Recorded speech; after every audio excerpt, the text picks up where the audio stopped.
Hi friends, Assalamu alaikum. Welcome back to Farani's kitchen. எல்லாரும் எப்படி இருக்கீங்க? நான் இன்றைக்கு Farani's kitchenல beef bistek கொண்டு எப்படி செய்யறேன்றதை காட்ட போறேன். வாங்க நாங்க இந்த beef bistek எப்படி செய்யறேன்றதை பாப்போம்.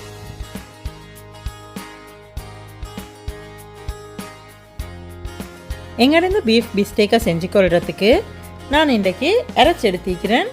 மஞ்சத்தூள், மிளகுத்தூள், வினாகிரி, உப்பு, கறி கொச்சிக்காய், பச்சை கொச்சிக்காய், வெங்காயம் 2 மாதிரி வெட்டி எடுத்துக்கிறேன், கருவேப்பிலை, கார்ன்ஃப்ளவர், வெள்ளை வெங்காயம், கருவேப்பட்டை, கராம்பு, ஏலக்காய், ரம்பை இவ்வளோ தான் நான் எடுத்துக்கிறேன். வாங்க எங்கட இந்த பீஃப் பிஸ்டேக் எப்படி செய்கிறேன்றதை பார்ப்போம். ஃபஸ்ட்டுக்கு நான் எங்கட இந்த பீஃப் பிஸ்டேக்கை செஞ்சு கொள்றதுக்கு இறைச்சி 500 கிராம் எடுத்துக்கிறேன். இறைச்சி 500 கிராம் எடுத்து இப்படி சின்ன சின்னதாக வெட்டி அதை கழுவி க்ளீன் பண்ணி எடுத்துக்கிறேன். இப்போ நான் எங்கட இந்த இறைச்சி கொஞ்சம் அவிச்சு எடுத்துக்கொள்ள போகிறேன். எங்கட இறைச்சி அவிச்சு கொள்றதுக்கு நான் இதுக்கு ரம்பை 2 துண்டு போட்டுக்கொள்கிறேன்.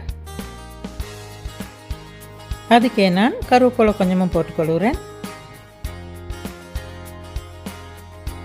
இதுக்கே நான் மிளகுத்தூள் கொஞ்சமும் போட்டுக்கொள்கிறேன். இதுக்கே நான் மஞ்சத்தூள் கொஞ்சமும் உப்பு கொஞ்சமும் போட்டு தண்ணி கொஞ்சம் ஊற்றிக்கிறேன். எனக்கு மஞ்சத்தூளும் உப்பும் போட்டு தண்ணி ஊற்றுறதுக்கு வீடியோ காட்டிக்கொள்ள எல்லாம் போச்சு. எந்த வீடியோ ஆஃப் ஆகிட்டுது, அதனால நான் உங்களுக்கு போட்டிக்கிறத காட்டிக்கிறேன். இது எல்லாத்தையும் போட்டு இதை கொஞ்சம் கையால் நல்லா மிக்ஸ் பண்ணிக்கொள்ளணும். இப்படி மிக்ஸ் பண்ணிக்கொண்டு எங்கிட்ட இந்த அரைச்ச சட்டியொன்றில் போட்டு சட்டியை மூடி நான் இந்த அரைச்ச கொஞ்சம் நல்லா அவிச்சு எடுத்துக்கொள்ள போகிறேன்.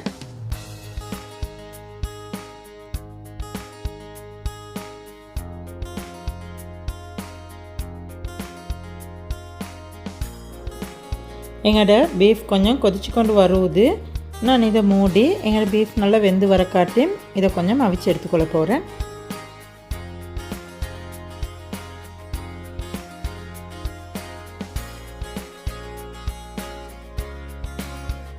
இப்போ உங்களுக்கே விளங்குதாய்க்கும் எங்கள்ட இறைச்சி கொஞ்சம் நல்லா வெந்து தண்ணி கொஞ்சம் வற்றி கொண்டு வந்திக்குது. எங்கள்ட இறைச்சி இப்படி நல்லா வெந்து கொண்டு வரப்போக்கில் நான் அடுப்பு ஆஃப் பண்ணிவிட்டு எங்கள்ட இறைச்ச வேறையாக தண்ணியை வேறையாக எடுத்துக்கொள்ள போகிறேன். வேறையாக எடுக்கிற இறைச்சிட தண்ணியை வீசவானம் எங்களுக்கு இதுக்கு தேவைப்படும். இப்படி பீஃபை வேறையாகவும் பீஃப் ஸ்டொக்கை வேறையாகவும் எடுத்துக்கொள்ள போகிறேன்.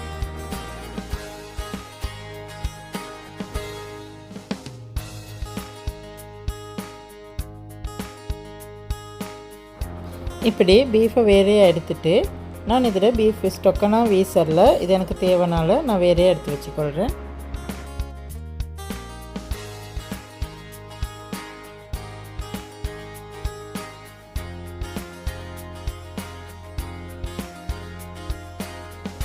எங்கள்ட பீஃப் பிஸ்டேக்கை செஞ்சு கொள்றதுக்கு பேன் ஒன்று எடுத்து அடுப்பில் வச்சுக்கிறேன்.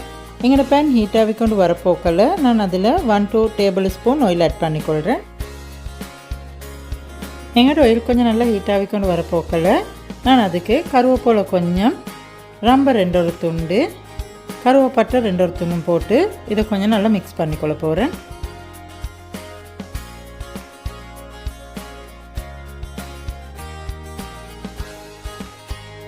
இதுக்கு ஏலக்காய் 4 காயும் கராம்பு 4 காயும் எடுத்து அதையும் தட்டி அதையும் நான் இதில் போட்டுக்கொள்கிறேன். garlic 1 table spoon add பண்ணிக்கொள்கிறேன்.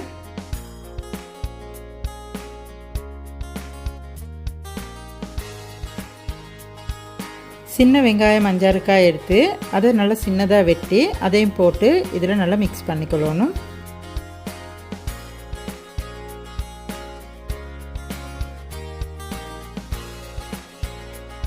வெங்காயத்தையும் போட்டு கொஞ்சம் நல்லா மிக்ஸ் பண்ணி வெங்காயத்தை கொஞ்சம் சோட்டே பண்ணிக்கொள்ளணும்.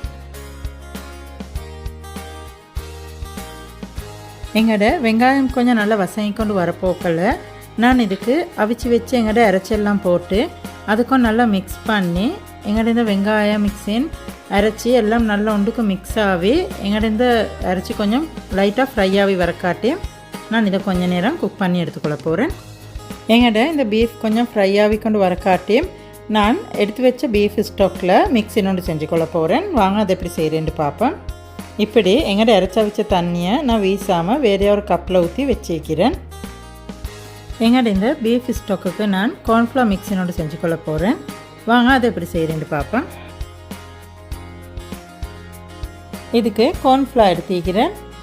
1½ டீஸ்பூன் கார்ன்ஃப்ளவர் நான் இதுக்கு போட்டுக்கொள்கிறேன். கார்ன்ஃப்ளவர் போட்டு கட்டி இல்லாமல் நல்லா மிக்ஸ் பண்ணி எடுத்துக்கொள்ளணும். இதுக்கு நான் 1/4 டீஸ்பூன் மஞ்சத்தூளும் போட்டுக்கொள்கிறேன். வினாக்கிரி 2 டேபிள் ஸ்பூனும் ஆட் பண்ணிக்கொள்கிறேன். எல்லாத்தையும் போட்டுட்டு கொஞ்சம் நல்லா இதை மிக்ஸ் பண்ணிக்கொள்கிறேன்.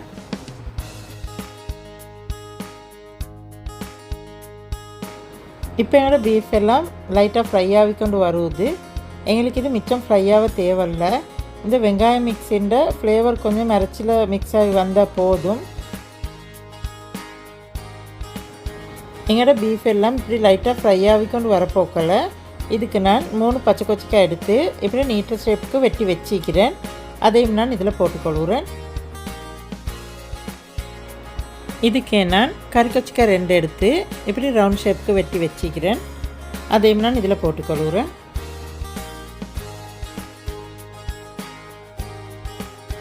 இதுக்கே நான் வெங்காயம் 2 காய் எடுத்து இப்படி மெலிசாக ரவுண்ட் ஷேப்புக்கு வெட்டி வச்சிக்கிறேன். அதையும் நான் இதில் போட்டுக்கொள்கிறேன். வெங்காயத்தையும் போட்டுட்டு இதெல்லாம் கொஞ்சம் நல்லா மிக்ஸ் பண்ணிக்கொள்ளணும். அடுப்பை ஸ்லோ ஃப்ளேமில் வச்சுக்கோங்க. அப்படி இல்லாட்டி எங்கள்கிட்ட பீஃப் மிக்ஸின்னு கரைஞ்சிட பார்க்கும். அதனால் அடுப்பை ஸ்லோ ஃப்ளேமில் வச்சு இதை மிக்ஸ் பண்ணிக்கொள்ளணும்.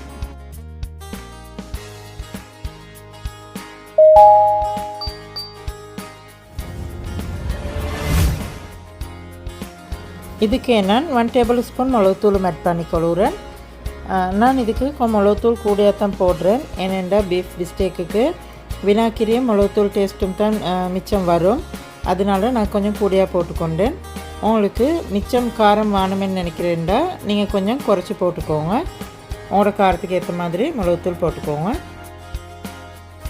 மிளகுத்தூளையும் போட்டு மிக்ஸ் பண்ணிவிட்டு நான் இதுக்கு செஞ்சு வச்சுக்கொண்ட எங்கள்ட இந்த பீஃப் ஸ்டாக் மிக்ஸினே ஊற்றி கொஞ்சம் நல்லா மிக்ஸ் பண்ணிக்கொள்ள போகிறேன்.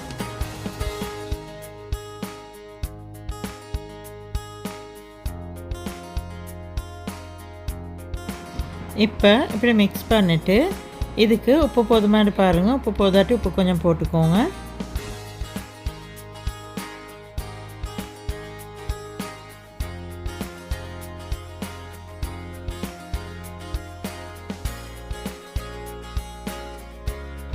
இப்படி இதை கொஞ்சம் நல்லா மிக்ஸ் பண்ணிக்கொள்ளணும். இப்படி மிக்ஸ் பண்ண போக்கில் உங்களுக்கே விளங்கும் எங்கள் இந்த பீஃப் கறி கொஞ்சம் திக்காகி கொண்டு வாரது. ஏனெண்டா இதுக்கு நாங்கள் கார்ன்ஃப்ளவர் ஆட் பண்ணிக்கிறதுனால சுருக்கண்டு எங்கள் இந்த பீஃப் கறி திக்காகிடும்.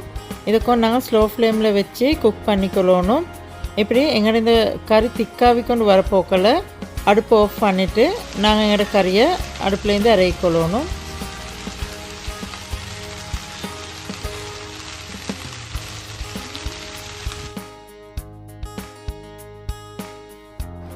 இதுக்கே நான் 1 பிஞ்ச் சீனி ஆட் பண்ணிக்கொள்கிறேன். 1 பிஞ்ச்ன்றது 2 விரலால் பிடிச்சி எடுத்து போடுற மட்டும் கொஞ்சம் போல் சீனியையும் போட்டு நான் இதை கொஞ்சம் நல்லா மிக்ஸ் பண்ணிக்கொள்கிறேன். இது மிச்சம் பேர் சீனி போட மாட்டாங்க. சிலவங்க சீனி போடுவாங்க, சிலவங்க சீனி போட மாட்டாங்க. ஆனால் இதுக்கு சீனி கொஞ்சம் போட்டால் ஒரு டிஃப்ரெண்ட்டான டேஸ்ட் ஒன்று இருக்கு. உங்களுக்கு விருப்பம் என்றால் இதுக்கு சீனி போட்டுக்கொள்ளையிலும், அப்படி இல்லாட்டி சீனி போடாமல் செஞ்சு கொள்ளையிலும். இப்போ எங்களோட பீஃப் பிஸ்டேக் ரெடி ஆகிட்டு நான் இதை டிஷ்ஷில் போட்டுக்கொள்ள போகிறேன். இது நாங்கள் இன்றைக்கி ஃபரானிஸ் கிச்சனில் செஞ்சு கொண்ட பீஃப் பிஸ்டேக். இது நீங்களும் செஞ்சு ட்ரை பண்ணி பாருங்கள். இது நல்லா டேஸ்ட்டான டிஷ் உண்டு. இது நீங்களும் செஞ்சு ட்ரை பண்ணி பாருங்கள். உங்கள் வீட்லேயும் எல்லாத்துக்கும் பிடிக்கும். நீங்களும் செஞ்சு பார்த்துட்டு உங்களோட கமெண்ட்ஸை எங்களுக்கு சொல்லுங்கள். உங்களுக்கும் எங்களோட இந்த பீஃப் பிஸ்டேக் பிடிச்சிருந்துச்சுண்டா எங்களோட ஃபரானிஸ் கிச்சன் யூடியூப் சேனலுக்கு லைக் பண்ணுங்கள். அதோட உங்களுக்கு தெரிஞ்சவங்களுக்கும் ஷேர் பண்ணுங்கள். அப்போ இந்த வீடியோ மற்றவங்களுக்கும் யூஸ்ஃபுல்லாகிக்கும். நீங்கள் இன்னும் எங்களோட சேனலுக்கு சப்ஸ்கிரைப் பண்ணாதவங்களாக இருந்தால் எங்களோட ஃபரானிஸ் கிச்சன் யூடியூப் சேனலுக்கு சப்ஸ்கிரைப் பண்ணுங்கள். அதோட சைடில் வர பெல் பட்டனை கிளிக் பண்ணி அதில் ஆல் என்ற பட்டனை கிளிக் பண்ணினீங்கன்னா நாங்கள் போடுற இன்னும் புதிய புதிய ரெசிபி உடனுக்குடனே உங்களுக்கு பார்த்துக்கொள்கிறதுக்கு இயலுமாகும்.